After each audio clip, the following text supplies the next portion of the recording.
it. You're headed our way, Matt, and Phoenix is a good place for you, isn't it? Oh, I love Phoenix. I think I've been to like 6 finals in the last 9 races there, something like that. We've won it a few times. And, I love the area, the Scottsdale area, downtown Phoenix. It's beautiful out there. I mean, that's really one of the few places I'd like to have a winter home, and I've traveled all over the country. And I just really like the vibe and the feel and the people, and the racetrack's great there. And we always have a little bit of luck. And you also kind of are in your own history book with the Gainesville win last weekend. So after racing that track for so long and then getting two consecutive, what did that make you feel like?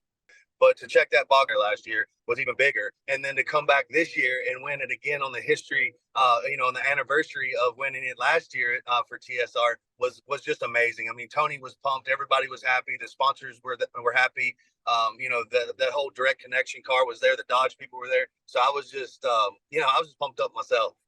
And it was your crew chief's birthday, right? Crew chief's birthday, a couple other crew guys' birthday. And so I didn't get him anything for his birthday, so I gave him the trophy. So I was like, that better be a good birthday present.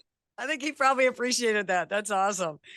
So Yeah. tell me let's talk about the paint job on the Dodge Charger Hellcat. First of all, I think it looks like an Avenger car. It's so cool, but I know that's not what it's all about. It's more about what's under the hood. So this is new, right? So what makes this different? What changed with this car? Yeah, this sublime green is just it's unreal. It's bright. It almost glows in the dark, you know what I mean? And it's just kind of one of those things where you turn the lights off and you can still see the car, So they definitely could see it going down the racetrack. I mean, it pops great on TV, and it's just kind of an old school feel that they brought back, a nostalgia deal, And I was like, I don't know how it's going to turn out when you see it on paper, but when you see it in person, it is unbelievable, and everybody seems to love it. I mean, everybody's like, when's the diecast coming out? We got to start buying T-shirts like this, and it really looks good. It's sharp. So tell me if somebody has never been to a drag race and they're living here in Phoenix, tell me what they could expect when they go the weekend of the 24th through the 26th. Well, every ticket's a pit pass, right? So you get to go in there. It's like we're pretty much having a hot pass at a NASCAR deal. You go anywhere you want, pretty much. And if you're a gearhead, you get to watch the guys at the ropes, tear the car apart, put everything back together in 30 minutes. And if you just want to talk to drivers, go photographs, take pictures, all that kind of stuff. So, and then you get to roll up there and watch us make 300-mile-an-hour runs.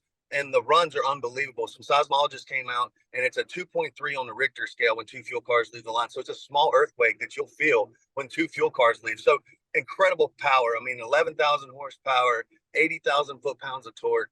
And it all happens under 4 seconds. I mean, it's one thing to go out to the salt flats and run 300 or 400 miles an hour over 2 or 3 miles. But when you do it in 1,000 feet, that's what blows your mind. You're going like, wow, that was fast. Do you dream about it? Do you ever have dreams about like how that happens? It must be so fast, but yet so slow, in your head as it's happening, right? Yeah, what's crazy is your mind really does slow things down. You get acclimated over time to the G-force and the speed and the negative G's you pull when the parachutes come out, and you really kind of do know what's going on. I mean, you wouldn't think going that fast in that shorter time that your mind can make quick decisions, but it slows down enough, and you start making I guess moves off the seat of your pants. So it's pretty cool what your mind can do for you. Do your kids think what you do is cool? Do they come and watch? Yeah, they thought it was cool at first when Daddy was on fire, and I'm like, it's not cool when Daddy's on fire, So we had to clear that up real fast, Right. That's awesome. It's got to be hard balancing too, family, because pretty much now that the season started, you're gone almost every weekend. Between the racing, the family, the farming, the businesses, it's nonstop, and it's tough learning to turn the switch on and turn it off. But I've had to do that over the years, and it seems to work well for me. And get back to the farm and throw my truck in the phone, my phone in the truck, and turn the world off for a little bit. What a wild life you live, Matt, and what a career you've had doing this. Congratulations. But I have to wish you good luck when you come here the 24th through the 26th. Of course, it's happening at Wild Horse Pass, Motorsports Park, and buy yourself a winter home here while you're down.